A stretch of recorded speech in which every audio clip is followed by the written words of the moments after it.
ultra të Bregdetit shqiptar duhet kërkohet një menaxhim i cili duhet të masakruar me ndërtime pale, me ndërtime betone. Pra Sinada duhet të jetë numër 1 për turizmin shqiptar. Hotelet të jenë me struktura të larta evropiane, mos të jenë thjesht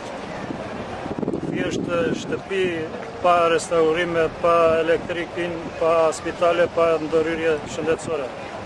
Të cilat këto Bregdeti shqiptar i kanë munguar historikisht.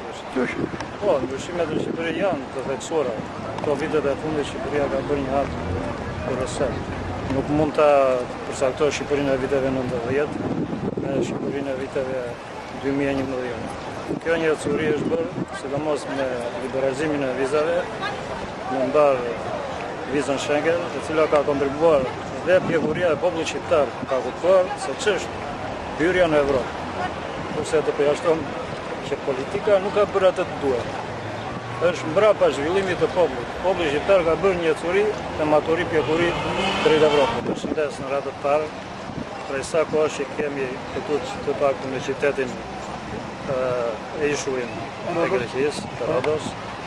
Për herë të parë shohte një televizion shumë serioz, një televizion shumë patriotik që arrin të konsolidoj programin apo jetën e përditshme të emigrantëve shqiptar që jetojnë këtu në Rodos. Ky s'është emisioni i parë, është një emision për mua i parë që kam kontakt me këtë televizion dhe përshëndes që ecuria dhe puna edukative e këtij lloji televizioni është shumë dinjitoz për mbar popullin shqiptar.